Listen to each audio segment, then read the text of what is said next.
That being said, guys, we're gonna go ahead and move down to the last video. Once again, this one is going to be coming from Warren the Cosmic Wonder. This is regarding the Spider-Man 4 news. Once again, we got Spider-Man 4 coming. And like I said, supposedly the deal is Sony wanted Marvel to help them make the Spider-Man 4 movie huge. And then once they do it huge, then they can use Spider-Man however the hell they want. You know what I mean? But they said, yo, please help us with this one. Help us hit 1 billion. You know, we're going to bring Venom into Spider-Man 4. With Spider-Man, you're going to have Null. So, you know what I mean? He's like, please help us make this movie. And if you make this movie with us, then you can keep Spider-Man and have him do as many movies as you want. But we'll still get paid. That's the deal. So let's go ahead and, let's see what Warren has to say. Alright? Once again, smash that like. Subscribe if you're new. Without further ado, let's go ahead and jump into the video.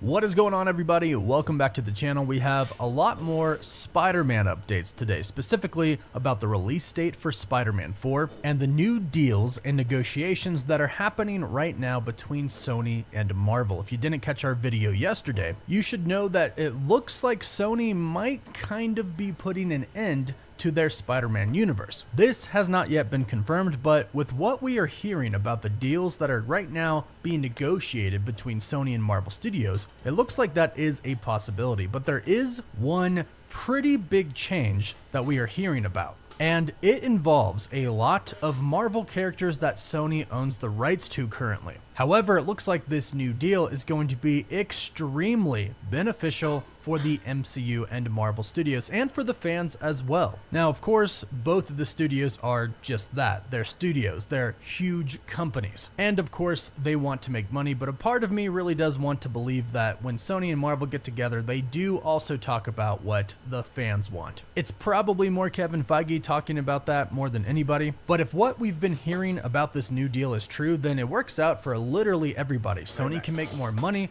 Marvel Studios can use more characters in the MCU, which will in turn excite the fans and make them happy. So let's dive into what this new deal is apparently going to be. It starts with a rumor from the account The Geeky Cast, who is a new scooper, so take this with a grain of salt, but we do know that negotiations are happening right now between Sony and Marvel, and some other insider reports apparently back up this rumor, which is why we're talking about it. But the rumor is, put very simplistically, Marvel Studios will eventually be able to use the villains that Sony uses in their SUMC, whatever you want to call it. They can use them in the Marvel Cinematic Universe eventually. Now, the old deal, from what we know, was pretty much if Sony used somebody in their universe, Marvel Studios couldn't touch it. We know that originally Kraven was wanted for Spider-Man No Way Home. He was supposed to be the 6th member of the Sinister Six. Instead, we got a Sinister Five, and it was revealed that Sony said, no, you can't use Kraven because we're using Kraven. Now, of course, we don't know all of the intricate details of whatever deal Marvel and Sony struck for Spider-Man to be in the MCU, but this is reportedly how the new deal is going to go down, at least a part of the new deal. According to the report,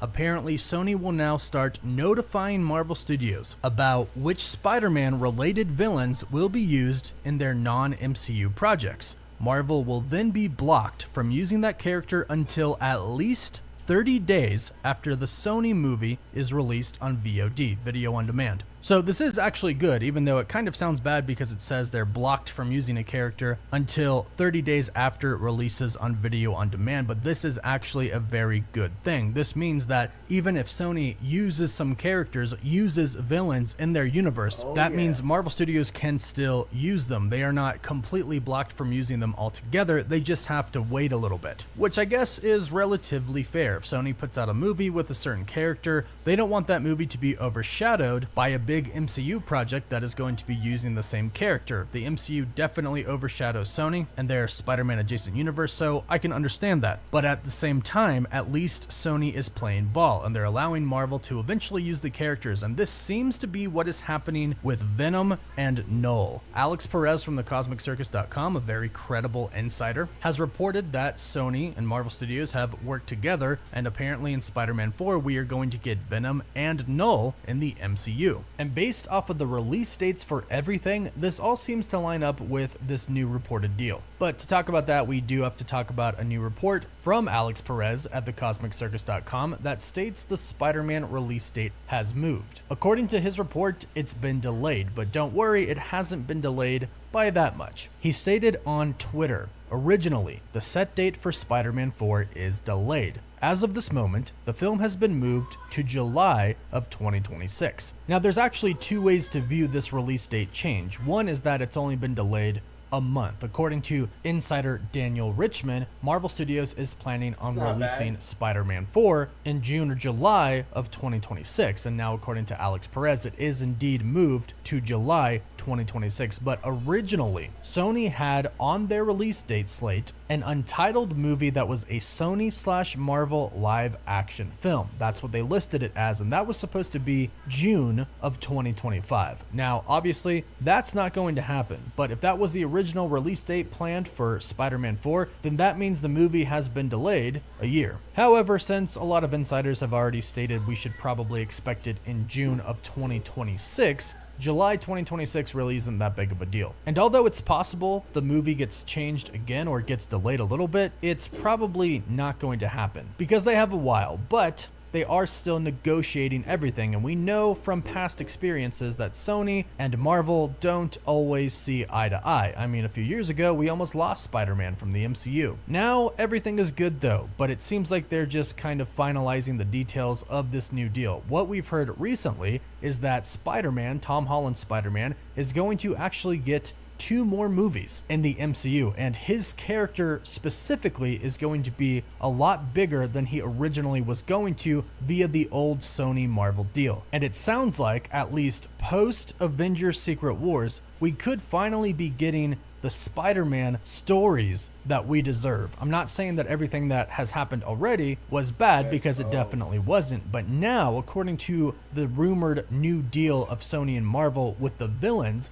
Marvel will eventually be able to use essentially whoever they want. If this new report is true, that means villains are open to Marvel Studios now. They can use Spider-Man villains, including Kraven. Yes, Kraven is getting his own movie, but if this new deal is true, then after the movie releases on video on demand and streaming, 30 days after, Marvel could drop him in a movie, which means they can begin filming a Spider-Man film with these villains in it and just plan the release date for this movie 30 days after the release date on streaming. And it looks like that's what's going to happen for Venom and Null. Venom and Null are obviously the 2 main characters of Venom 3, The Last Dance. And that movie comes out next month in October. So a few months after it gets out of theaters, or maybe even less than that, it'll be on VOD and streaming. And then 30 days after that, Marvel can use it. Well, Spider-Man 4 is not coming out now until July of 2026, so they have plenty of time. So Spider-Man 4 is the perfect example of this new deal. Even if Sony uses a villain, for example, Null, they can still use that villain in the MCU. But here's the big question. Does Marvel have to act like it's the same character from the Sony Spider-Verse? Because in the case of Venom: The Last Dance and Spider-Man 4, it does seem like the Venom and Null that are going to be in Spider-Man 4 are the exact same characters that are going to be coming from the Sony Spider-Verse. So would that mean if Marvel Studios decided to use Kraven, would it have to be the Kraven from the Sony universe, or could they do their own take on it? That's kind of the only question we have right now, because otherwise it's simply a win for Marvel Studios. Everything that we've been hearing about the new negotiations for Spider-Man and Spider-Man characters in the MCU have all been pretty good, depending on how you view Spider-Man 4 being a multiverse film, because it kind of looks like Sony gets their way on that one. If they would have stuck to that original release date of June 2025, then yeah, it could have been a street level grounded film But now coming out in July of 2026, that's right between Avengers Doomsday and Secret Wars. There's really not too many ways that I could think of that it could be a pretty grounded story, especially if it's happening during the middle of the multiverse collapsing. But there is a thought on top of this news where Marvel Studios can essentially use who they want. The thought that Sony is actually getting rid of their own Sony Spider-Man universe, and that by essentially giving Marvel permission to use any of the characters that they want in Spider-Man's arsenal, Sony is kind of abandoning what they had set out to start, this Spider-Man universe that doesn't have Spider-Man in it. Perhaps they have realized that that simply doesn't work. These characters are only interesting because of Spider-Man. It's not that people don't care about the characters, but the connection to Spider-Man is really what makes these characters very interesting, unless they're insanely huge characters like Kingpin. But Sony could definitely license these characters to Marvel Studios, them make money off of it, and Marvel make money off of it, and they'll probably make more money than they would if they did solo films on these characters. Just look at Morbius, just look at Madam Web. Maybe Sony realized that, who knows. We did a full video on that yesterday, you can check it out, but be sure to subscribe to the channel so you don't miss out on any of the latest news in regards to the new Sony Marvel deal. There you go, guys. Make sure to check them out. Warren, the Cosmic Wonder. What do you guys think about that? Huge Spider-Man 4 news. Yeah, I'm really happy about that, man. Finally, now we can get some. I mean, the Spider-Man movies have been good. You know what I mean? Because obviously Marvel has taken care of them. Even the one that Sony did with the Andrew Garfield and what is it? What's his name? You know what I mean? Those are still good movies. You know what I mean? But we have the MCU now. So in the MCU, we want to just go ahead and just bring everybody in. There's one universe to just have everybody. That way you can just combine the characters also. You know what I mean? Kingpin, for instance. Spider-Man villain, Marvel, you know, Avengers villain. You know what I mean? I mean, you could intertwine. You know, like they were saying before, when we have the X-Men. You know what I mean? When they do the X-Men story, when it's just the X-Men, I'm sure you'll see one or two Avengers in the X-Men once they start doing the X-Men saga. You know what I mean? Why? Because it's part of the universe. It's all one. You know what I mean? It's all one. Well, how are you not gonna see an Avenger if you're in you know what I mean? But let's see what happens, yo. But when it comes to the Spider-Man 4, I'm really happy we can finally see all these characters in the MCU. Check it out, guys. If you guys like what you're seeing, do me a favor. If you're new to the channel, subscribe to the channel. If you like what you're seeing, smash that like. It does help out the channel. Ring the bell and let you know when I got all types of videos and live streams, gaming streams coming your way. Alright, guys, so. And shouts out to everybody in the chat and in the comments. On that one, guys, this was dope. This was awesome. This has been another episode of Heroes and Villains Collectibles. I'm your boy, LC. Until next time, guys. Peace.